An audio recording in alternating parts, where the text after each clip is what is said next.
Bruchim Abayim to the sixth in the continuing series of Shiurim on the Ha'amek Dava, the Netziv's commentary, his perush on the Chumash. I want to first begin by asking your indulgence and apologizing. Not that it's within my ability to change anything. There might be some background drilling. They're always, B'nai Yerushalayim Hashem. In any case, we focused in several of the previous shiurim on the Netziv's emphasis on the naturalness of man. In other words, man is a natural being, right? In other words, not only understanding Adam, man, as being a purely spiritual, metaphysical being, but man as he operates within the realm of nature. This has been been a very important theme in the Netziv, and we've spoken about this in previous lectures.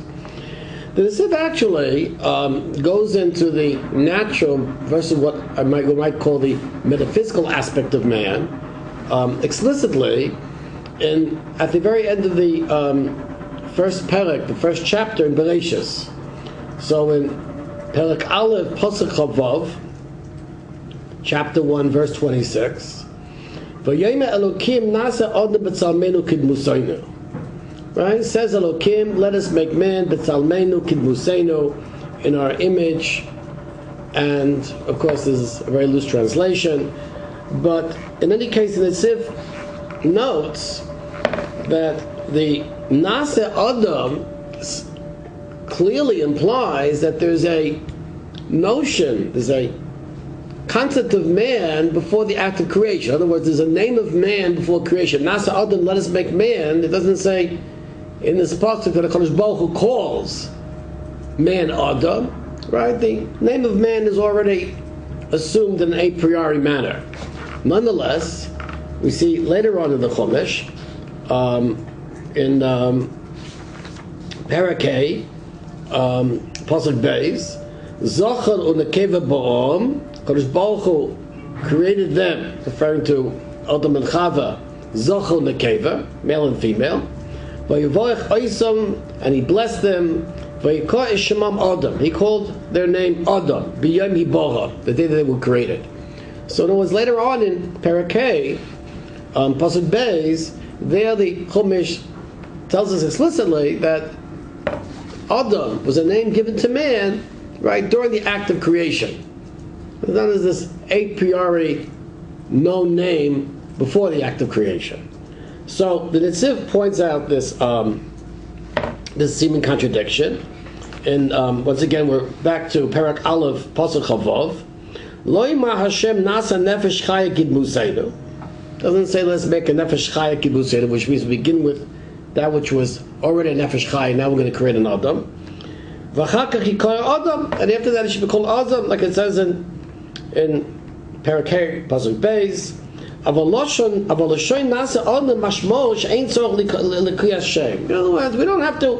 Kadosh Baruch Hu doesn't have to call man a name in creation.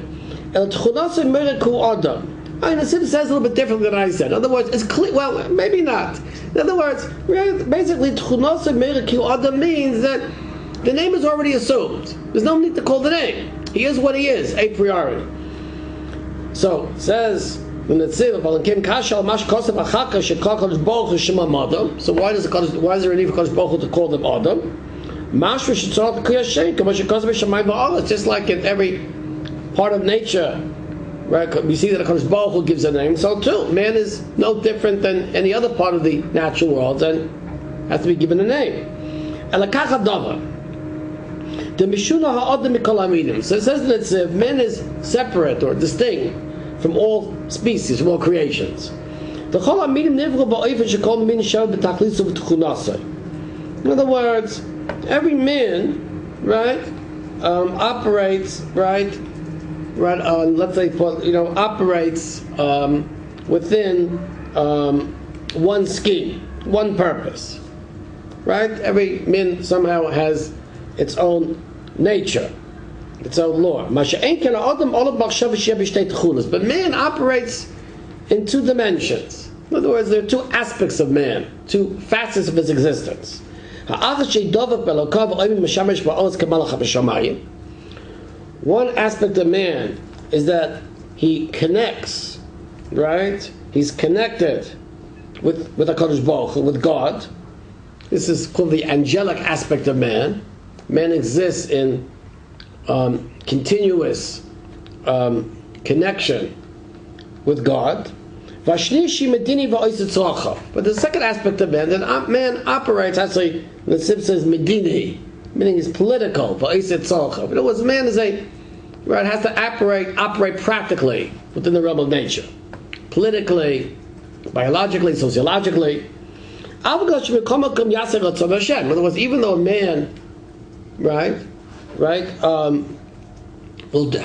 is commanded to do the will of God, nonetheless, the will of God is done within a political, sociological context.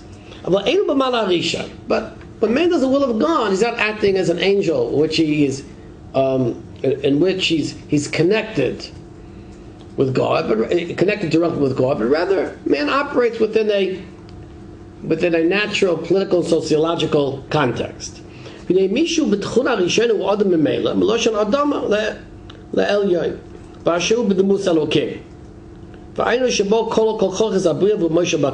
words, the first aspect of man, right? He brings a pasuk Adam LaElyon. In other words, here we see, in a certain sense, men acting as God, imitating God. Is that right? Imitati Dei. He brings in Yeshayahu. Adam LaElyon. That's the meaning of the word Adam? Right. No, so Adam LaElyon, he wants to say, is that Adam LaElyon means he acts as a metaphysical, right? A metaphysical territory, metaphysical. So in other words, there Netziv gives an example. He's like the firstborn of the king, who imitates the king, who acts as a surrogate king. It's apparent that man imitates God. A son of the king is not the firstborn. And God gives him a specific task. And there's a division of labor. Etc., etc. So therefore, in that case, man is not really acting, imitating God, but man is given a very specific, practical task. And the simply the famous Gemara on Shabbos, Kufyin Beis and Beis. And there are two Igitablis in the Gemara, right? One lashon of the Gemara is, right, Leis Din Bar Inish, right? This person is he's not the son of a person. In other words, he's godlike. He has divine qualities. The lashon Sheni could go in Din Bar Inish, right? This is a human being, right? This is not a metaphysical being, a human being. Perish Adam Maila. So now says the Netziv, right, that they have these two aspects of man. The aspect of man which is angelic, metaphysical, and the aspect of man in which he operates within a practical, political, and sociological and natural realm. So therefore,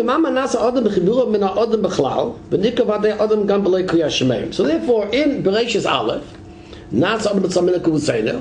we're speaking about this first aspect, angelic, metaphysical aspect of man. Right? And later on, when man is given the name, there it speaks about this practical, natural, political, and sociological aspect of man, where man operates with a natural and political realm. Okay, that's the two. It's very, very interesting that Netziv actually uses the lashon. Well, it's not here, but he has to use the lashon in, we'll see a little bit later on, Adam Hasheni, Adam 1 and Adam 2. But Rabbi Shabbos Soloveitchik, his great-great-great-great-grandfather, gives it a different twist. Son. What? Great-grandson. Great-great-grandson, right, gives it a different twist. Rabbi Yoshua was familiar with the Netziv's Adam 1 and Adam 2? Look, he doesn't quote him, but could possibly be. Okay. I assumed he had learned at one point parts of Hamadatha. In any case, now, I want to go a little bit further. Now, we're going to think, though, that the Netziv this is not going to be the lowly man in faith, which Shabbos Soloveitchik gives what we call two dinim. The Reb Chaim's notion of two dinim is applied to Jewish philosophy. Two atoms, Adam 1 and Adam 2. But Netziv is actually going to use this concept, these two realms, these two aspects of man, in my opinion, a slightly different way, which in a certain sense we're going to see is a very important theme in the Netziv throughout the Chamisha Chumshei Torah. In Perek Beis, beginning Pasuk Dalet, as we noted that there are two accounts of creation in the Chumash, Brias HaOlam. One is through Perek Aleph, and including the first three psukim in Perek Beis, and then after that begins Eila Soldeis Hashamayim Va'oretz Biboram B'yayim Aseis Hashem Elokim Eretz V'Shamayim. So Netziv says like this. He begins by saying something interesting. He says, "Harei bi'alnu da'asiyah shu tachlis kol habriya hu kavod yizbach she'edul hakol shu haboreh v'hu hamashgiach." So the Netziv speaks about the notion of Hashkafa and Kavod. Now, what's Hashkafa and Kavod? So actually, the Netziv says this in Perek Beis, Pasuk Dalet, but in fact what he's referring to is really what he said in Perek Beis, Pasuk Gimel. In other words, the Pasuk before this. V'yivorach Elokim Hashem Hashvi, Kadosh Baruch Hu blessed the seventh day, v'yikadosh es, he sanctified it. Ki vo shavas b'kol malachta, because on that day, right, he rested from all of his labor, all of his work. Asher bo Elokim, which Kadosh Baruch Hu created, lasos, to do. What is lasos, to do? I think I probably mentioned this in a previous lecture, but it's good to repeat it. Asher bo Elokim lasos, says the Netziv, l'fi ha'pshat oid lo nigma kol ha'dvorim l'tachlisa. It says as if according to the pshat of the pasuk, it's mashma that creation was not complete yet. Because there's going to be changes, natural changes that will take place after the 6 days of creation. In other words, in a certain sense, Kadosh Baruch Hu, at this point, it was called all of a Machshava. Kadosh Baruch Hu thought that he would that the creation would take place in such a way that in fact it would be changes, natural changes. Call that evolution in the natural world. And that actually nature would change. And this notion of an evolving natural world is in fact actually being alluded to in Lasos. Okay? Now, אבל יש לה אז בטבעס לעשות, תעשייה בהשפעה כמה פעמים הגולה תכלס עושה דבר, וזה כמו גוף המעשה שלו. Okay, then it goes on, right? That in fact, right, that V'nei ein misgala kavodi yizbarach. In other words, the purpose of the Bria, there's a certain purpose of the Bria, and it says in Netziv, and lasos means, let me go back again, Da'asiyah mashmo kamo pa'amim igala tachlis oisei davar. In other words, lasos means something, it means that something reaches fulfillment, its purpose. In other words, when something is made, it means it reaches its purpose. And of course, what's the tachlis? What's the purpose of creation? Kavod, the glory of God. As it says, Yeshayahu kol hanika b'shvil chvodi b'rosiv. In other words, all of creation comes to give honor, to give glory to Kadosh Baruch Hu. So says the Netziv, God's glory, God's kavod is only revealed through changes in nature, changes in the world, in the shazu and the roiv yomim. The fact that the world changes, the fact that the natural world evolves, is part and parcel of the revelation of kavod, of God's glory. Because it's through changes in nature that we are informed, or that it is revealed, that Kadosh Baruch Hu's mashgiach guides the world with divine providence. There's always changes going on in nature, the natural world, and this in fact expresses God's providence throughout history. In other words, lasos indicates what's called Giloi Kavoda, the revelation of HaKadosh Baruch Hu's glory, which means that HaKadosh Baruch Hu, right, has providence over the world, guides the world providentially in a continuous fashion throughout history to bring the world to its conclusion. So Netziv is arguing for intelligent design? No, on the contrary, not intelligent design. Intelligent design, exactly the opposite of intelligent design. Intelligent design means that the world is a one-time thing. What the Netziv is saying is that the world is supposed to evolve. In other words, intelligent design. If I look at the eye, so intelligent design means, and someone, in other words, the eye didn't evolve; it was just placed there.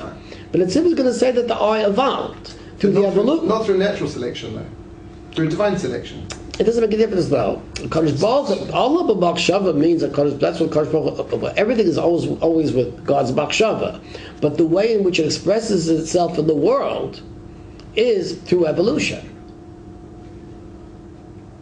Okay. In other words, all of B'Machshava doesn't mean, all of B'Machshava means that Kadosh Baruch Hu created a world that itself would evolve towards its tachlis, from which, from man's point of view, man sees Hashkafa. Intelligent design doesn't indicate Hashkafa, continuous Hashkafa. Intelligent design means everything is fixed from the very beginning. But natural selection is a denial of Hashkafa. First of all, natural selection could be a rule. Could be a rule that Kadosh Baruch Hu places the temperature. It's not important. That's from.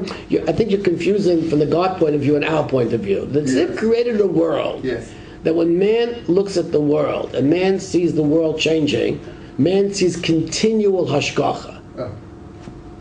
Okay, we shouldn't confuse the God side from the man side.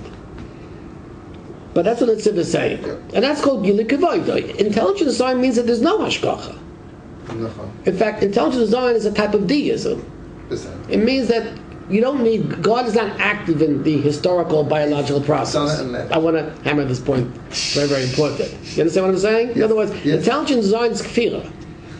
Because it indicates it indicates that there's God that's not involved in history. He just makes things the way it is, and then the computer plays it out. When God is active in history, then we see that there are important changes that emerge throughout history that, in fact, no one could have even. I mean, if a person was following event by event throughout history, one could not even imagine how things would come out. And this is, in fact, actually called Gilui Kavoda.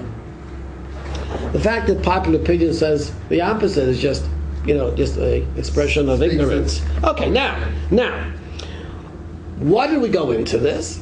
Okay, because we went into this for the following thing that the Netziv is now going to combine these two concepts. In other words, we have two aspects of man: this angelic metaphysical aspect of man, and this natural political aspect of man. Okay, that's what we established in Pasuk Chavav of Parak Aleph, verse 26 of chapter 1. In chapter, right over here in this pasuk, right, which is Pasuk Gimel of Parak Beis, verse 3 of chapter 2, we established that the notion of evolution as expressing the continued hashgacha, providence of a Kadosh Baruch Hu within the world, and that's called Gilui Kavoda. Now, Netziv in Pasuk Dal is going to combine these two concepts, and that's what he does. Elu sodes hashamayim va'oretz biboram, biyorim asois Hashem Elokim eretz v'shamayim.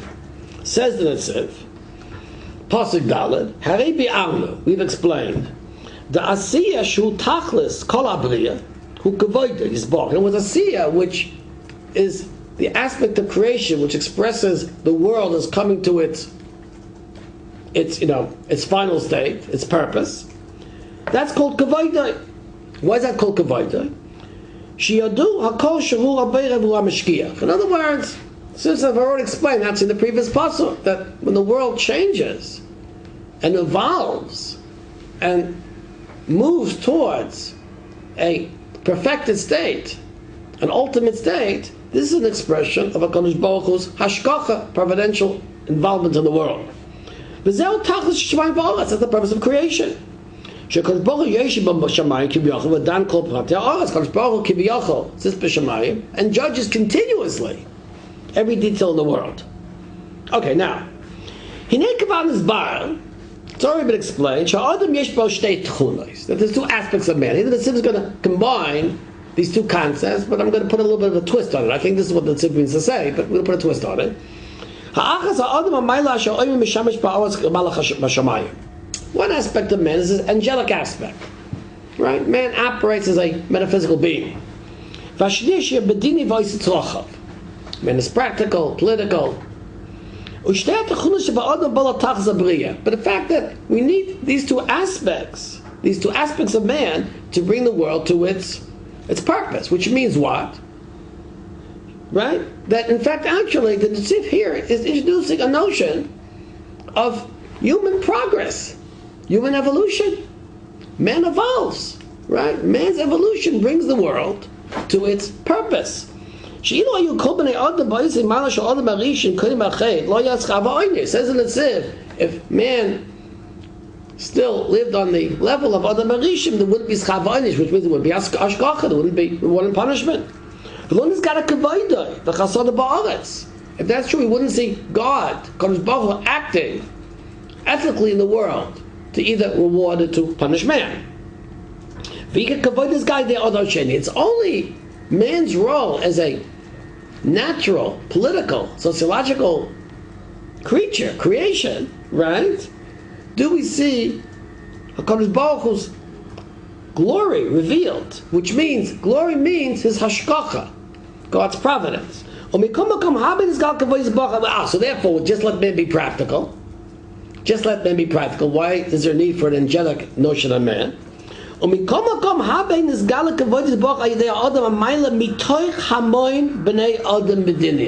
this is the crucial line in the Netziv, which I'm going to expound upon. Kadosh Baruch Hu's kavod, there was an addition towards the revelation of Kadosh Baruch Hu, of God's Hashkafa's providence through rewarding and punishing man.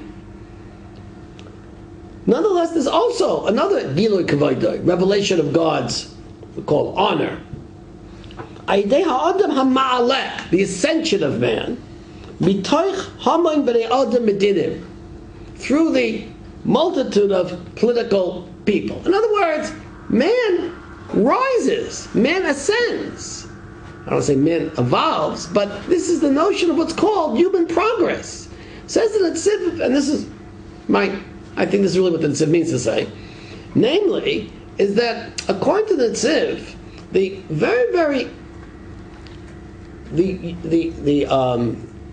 the importance of these two aspects of man's angelic aspect, in which he connects with God,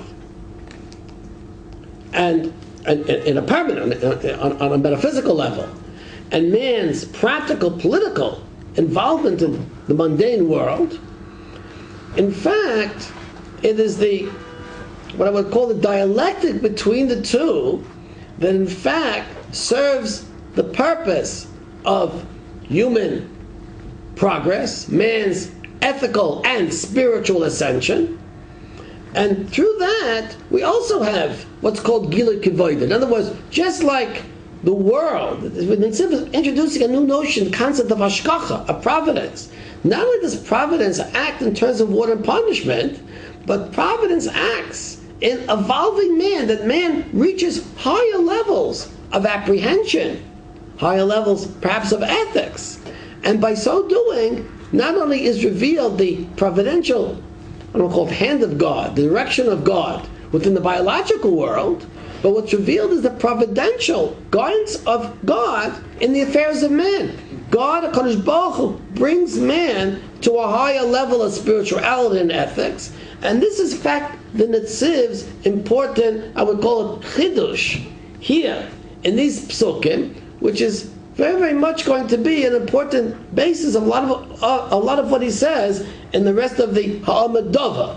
In other words, we are to understand the world through the eyes of the Chumash as not of an intelligent design of man, but rather as man evolving ethically and spiritually, and by so doing, man, right, or in so doing is expressed the divine hashkafa, providence of God's direction of man as part of the creation towards the purpose of creation, which is not only the world but specifically and most uniquely man himself. This is what the Netziv is coming to tell us.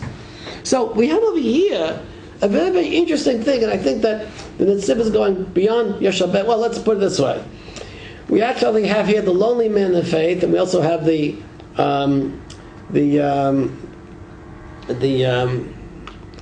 emergence of ethical man. I mean, everything Allah linked to the Netziv. In other words, really, the Netziv is really saying everything of Yeshabet had to say in these two books, and here in this Perush on this one pasuk. Be saying a different one, I think, in a much more plausible, but you're right. What? You're saying in a 19th century way as opposed to a 20th century way. Yeah, but I don't think Yeshabel. I don't think there's a combination of the two concepts in the Yeshabel's. I don't think the concept, the perfection of man or the advances of right, no, but there's very much a 19th century concept. A modern thinker that in fact that perfection is not something which is nigza miros, which is intelligently designed. Right. Perfection is something which evolves, and because of this, hashkafa is incessant, and this is the more notion of Hashkafa. Hashkafa is something which is continuous in history, and I think this is the true Torah point of view. The Das Torah of Rabbeinu and Netziv. And so in other words, we have over here this very, very important concept. So in other words, and I mentioned before that this is going to be a very important theme in Ha'amad Dava, because as we're going to speak in Mitzvah Shem in the next coming Shiurim, the most important feature of the Netziv is that the Torah illuminates changes that take place within man, ethically and spiritually, throughout the course of history. In fact, is capsulized within the Chamisha Chumsha Torah themselves, and that's something which will, Mitzvah Hashem, we're going to go into detail in the next few shiurim. In any case, from an undisclosed location in Yerushalayim Be'er HaKodesh, I see we probably got to stop the drilling. That's also a sign of a Kodesh Baruch Hu's Hashkafa in the world. Yeah. And until next week, be well.